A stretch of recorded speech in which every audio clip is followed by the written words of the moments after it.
Okay, yeah. One of my favourite places was the Chippy. We love this Chippy. It was out in the next street from us, it was actually in Faulkner Street. And it was run by a family called Vaughns. There was the mum and the dad, there was the daughter and the son. And the daughter was named June. And we were very, very lucky because June, she had a crush on our Jenny. Now our Jenny was our younger brother. So of course when we go to the Chippy we'd say this, that, now. And we knew that we were going to get extra of everything, which we did. And she knew that we would go home and tell Jenny all this, so they hear members as well, I think, you know.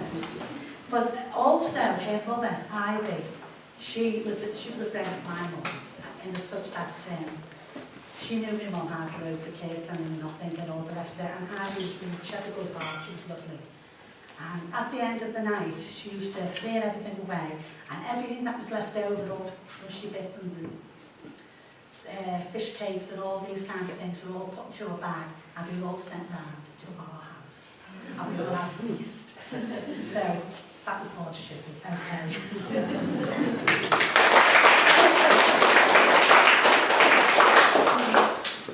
I can chip in now, it'd be excused. I used to go to Chippy with my mother, and at dinner times, there was a lot of workplaces where we lived down in Chinatown, little small workplaces, and so someone from various workplaces would go and take get a shipping order of fish and chips for the workplace. And the fellow behind the counter would always give you, if you were a kid and you were with your ma, he'd give you a couple of chips, wrapped up with a bit of paper, and the man would say, blow on them before you eat them because they're hot. But you'd already had them in your mouth by then, and you'd go. But you'd always got your chips, and you were always made up, and that's it.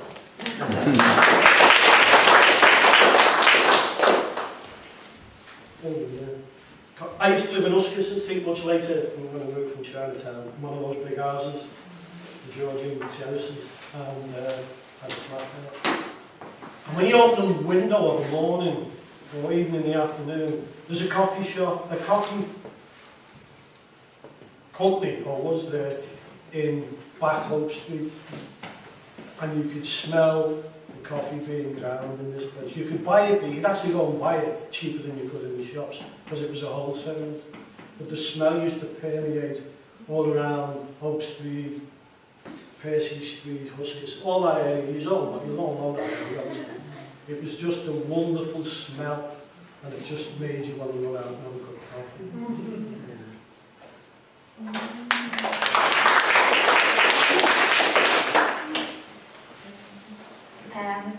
Where we lived in Upper Place, like I said, our school, we all went to school, us girls all went to school in Maryland Street. It was Notre Dame, and it was in Maryland Street. And to get to Maryland Street, we had to go past the Philharmonic and go past Kirkland. Now Kirkland and Jennings was a bakery, an absolutely gorgeous bakery. You could smell that all over the place as well. So going to school, we get the smell of this gorgeous bread.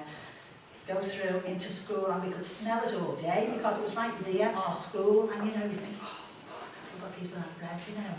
Anyway, when we came out of school, we'd have to go back the same way, and we made sure we stopped, and the fellas in there, they got used to us. So they'd open, there's this little door at the top, and they'd go, and we'd all have this steaming hot bread, and we'd all be so made up. It was absolutely marvellous.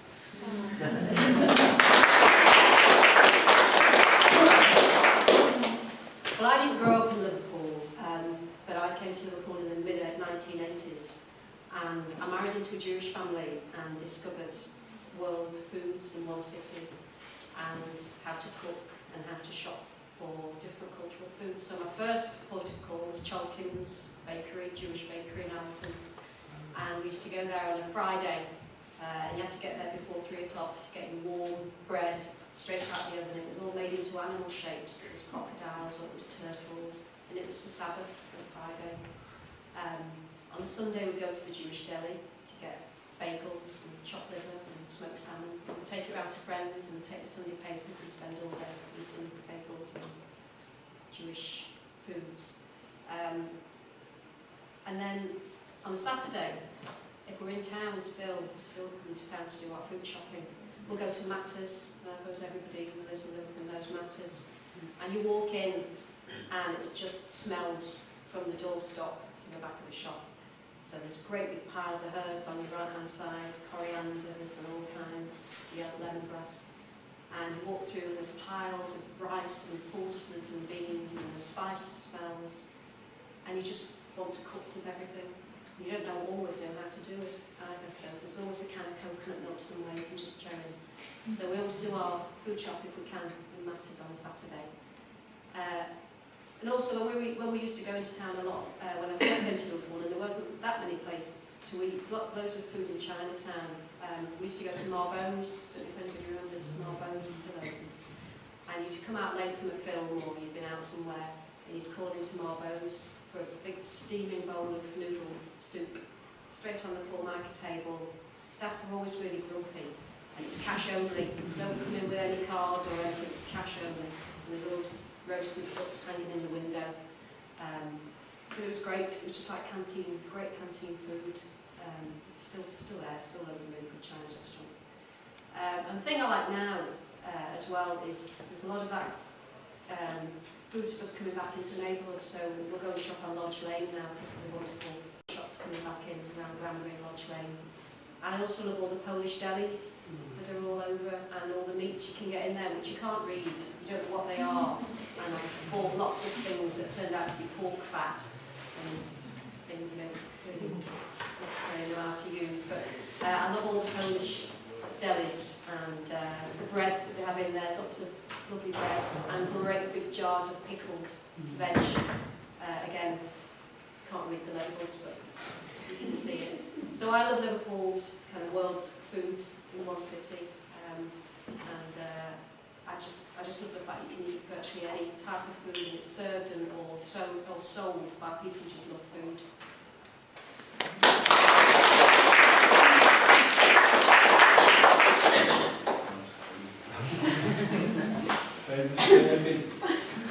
The title is Turkey Story.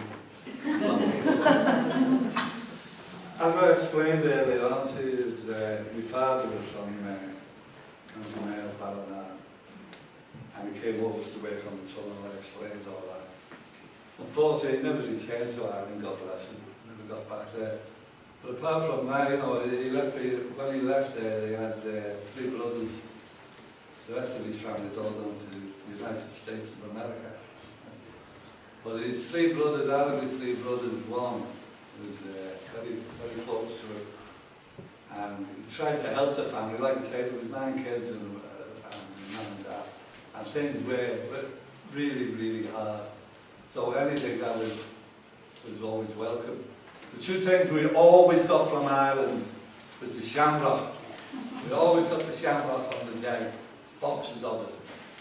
The turkey at Christmas. Without the turkey, we wouldn't, you know, we wouldn't be telling the story, obviously. But, it becomes so famous, the turkey coming to eat, that people, that's how they judge Christmas. Nobody knew it was Christmas till they seen our turkey. They started putting the decorations up and everything. And it used to be delivered, you'll never believe it, especially the young people who were sitting there. This turkey the guy used to come, the Royal Mail, and he'd bang at the front door, and then he'd retreat down the stairs. The steps got wheeling, and the house he had to climb steps in. He'd open the back of this little 3-wheel van, and out would come. Sometimes it looked like a midget getting out. That big turkey, I mean, one turkey come out. All intact with just a sack wrapped around his middle. That's the way he travelled from. Wouldn't be allowed today. You'd get prosecuted for doing that. Everyone this turkey used to come into the house at Christmas had begun. We'd all muck in, helping to tear it apart, get it ready for the oven. We had one of those big cast iron, old-fashioned fireplaces. We'd stoke it up, we'd burn the chairs and everything. To get the turkey going. And across the road from where we lived, there was a mother and daughter. The daughter was about 70 odd. And God love the mother, Mrs. Mack. She must have been near the 100 mark. And they were always first in the house once the turkey had been delivered. It was the bowl. Could we be having the giblets now? They used to make giblet soup out of the giblets. And we used to get various people who hadn't spoken to us all year. I think back on it now, honestly, it's absolutely incredible. But I won't prolong it. This turkey used to not only fortify us in the stomach, but it fortified us up here in the head. But no, as somebody across the Irish Sea still thought of us. And that meant a lot.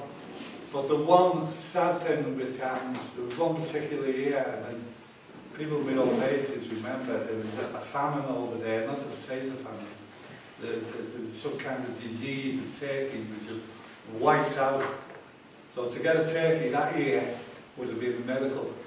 But we all lived in hope, and my mum and my dad turned down and said, you know, it doesn't look as if it's going to happen, you know.